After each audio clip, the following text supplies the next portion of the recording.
gawa lang tayo ng photo mga mga loads pang baon mamaya sa trabaho. Puputo na lang si Manong. Ang tinang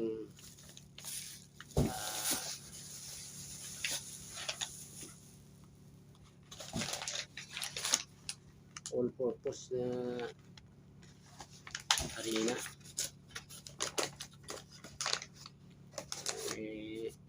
Improvise natin yung ating photo.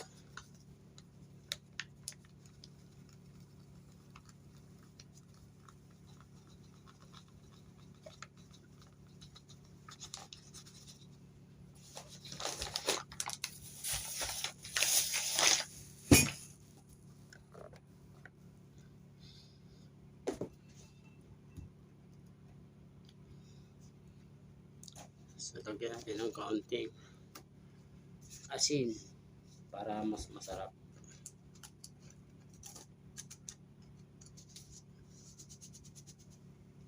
Kunti lang.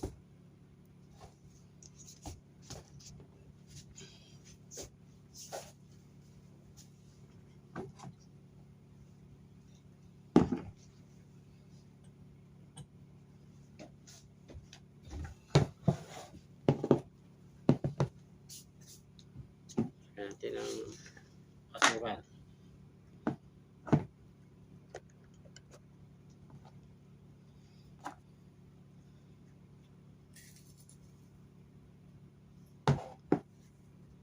Mga dalawang ganito.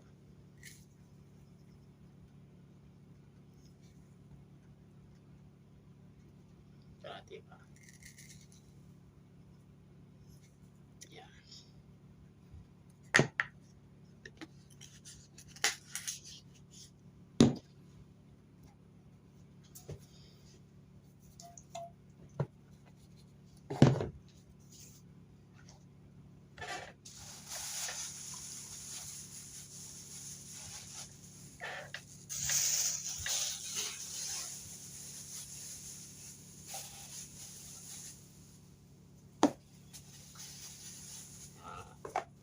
Vanilla ice baby. Vanilla para bumango.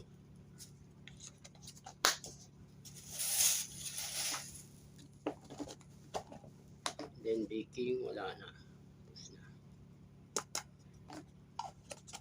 Okay. Meron pa.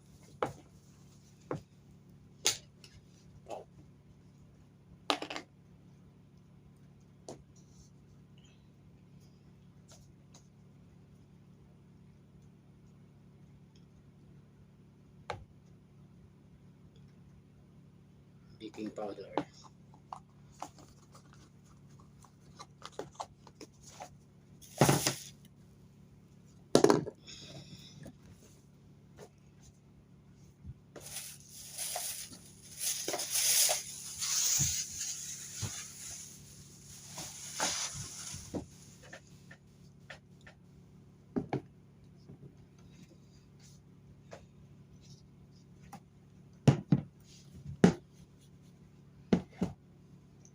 Gatas.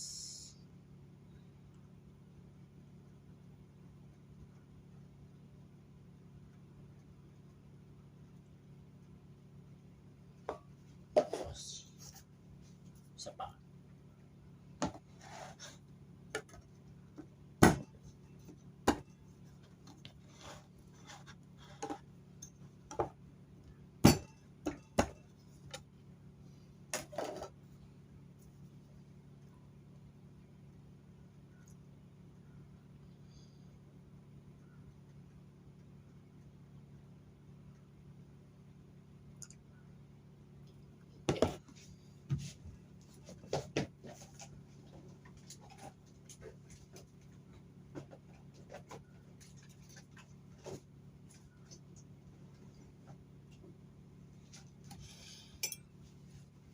Isahan natin ng isang itlog.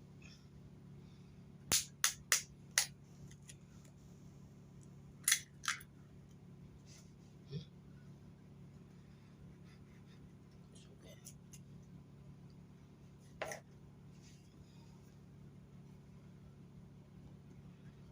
No?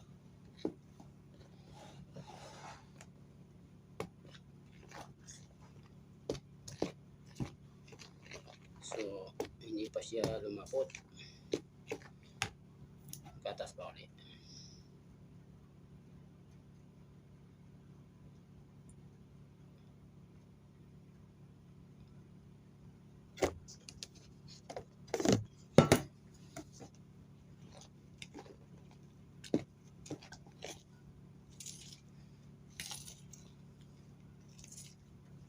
Hindi pa rin siya.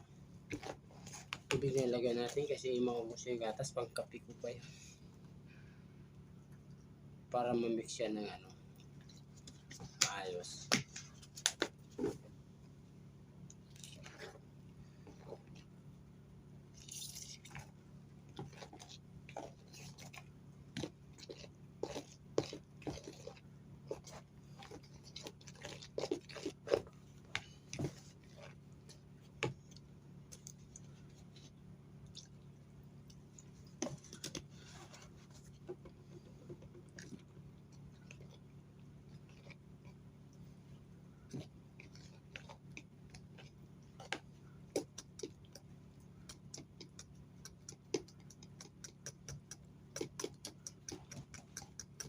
Kaya mamix siya ng lusaw para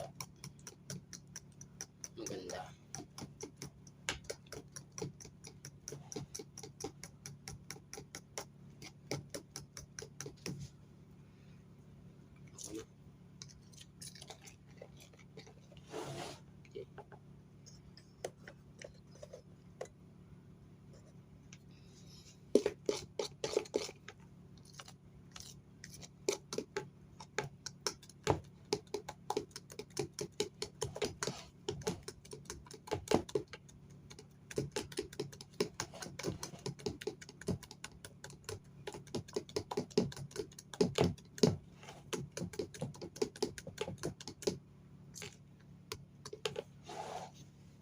Mas parang bit kong coffee flavor.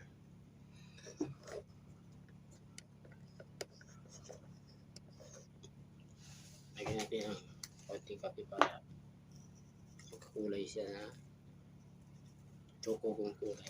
Magkakulay ng choco.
Ano mga idol, ano natin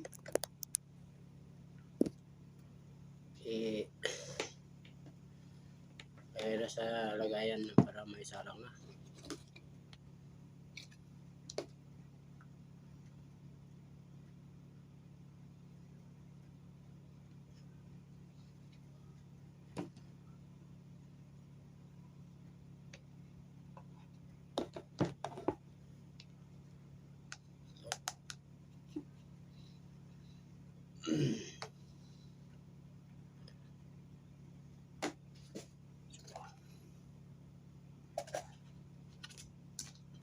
Wala kasi ganira kaya ganito ang nangyari.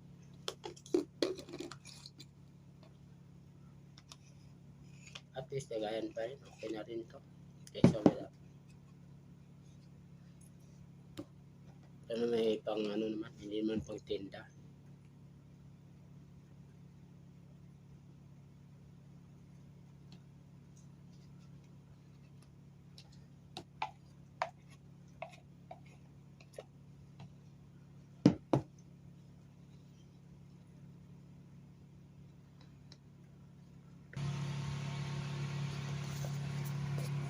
Ito na po mga lods.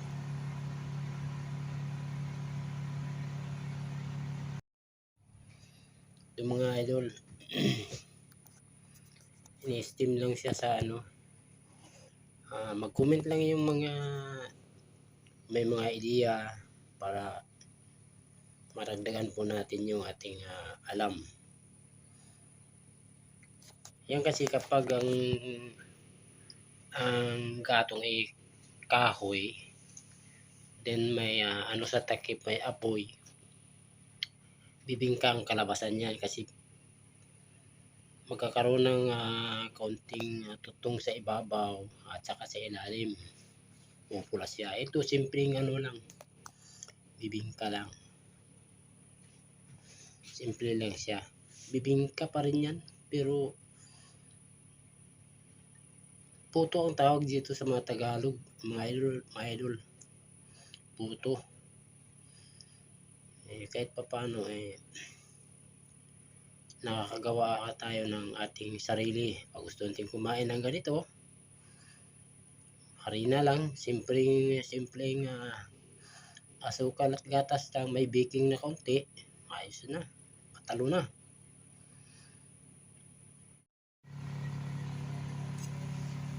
Ayan, umpisa po siyang tumaba. Isa-isa lang yung sinasalang kasi alanganin masyadong masikip pag dalawa. Kaya tama na yung isa.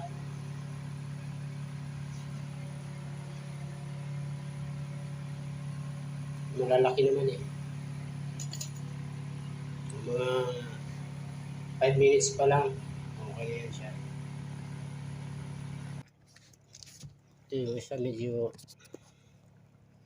hindi maganda ang kinalabasan kasi yung pawis nitong takip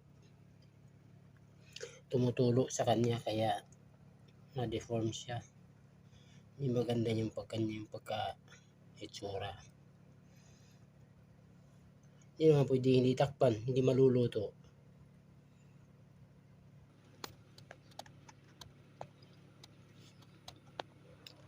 So ito na siya. Choco flavor. Chocolate kape ang nilagay. Kaya na siya naging matilim ang kulay.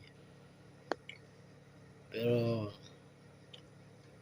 siyempre mapait-pait ang lasa, parang chocolate.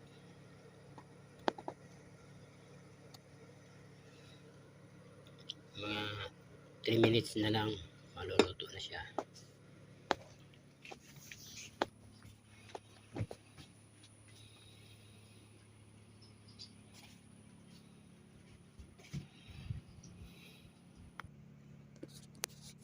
So ito na po siya mga idol.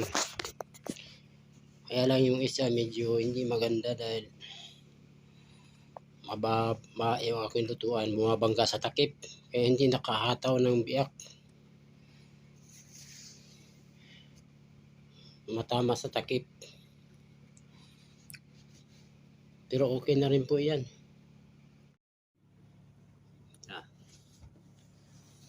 Sana.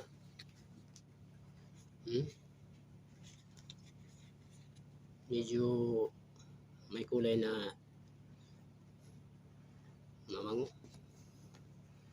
Ito. See? Puto pero kung sa ano ito sa Bisaya ay bibingka. Okay guys. Sa mga may mga magandang ideya dyan, mag-comment lang kayo sa ano para may apply natin next time para mas lalong sumarap. pwede na rin ito pag walang ibang gagawin sa atin eh. Pwede na rin magtinda-tinda, puto. Huwag nyo lang lagyan ng ibang kulay. Or pwede naman may mga coloring naman sa atin. May violet, may pula, din may plain white. Para maganda siyang tingnan.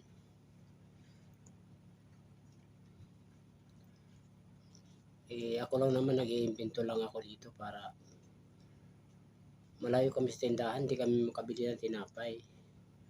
Kaya pag minsan nakapunta sa bayan, bibili na akong harina. Pag gusto kong kumain ng tinapay, ganito na lang, nagluluto lang ako ng sarili ko. Ito, hindi naka-obra yung biak. Bumangga sa takip, kaya medyo nag-flat yung kanyang biak. Hindi siya magandang sobrang mataas. Malaki ito. Wala kasi nyanira eh.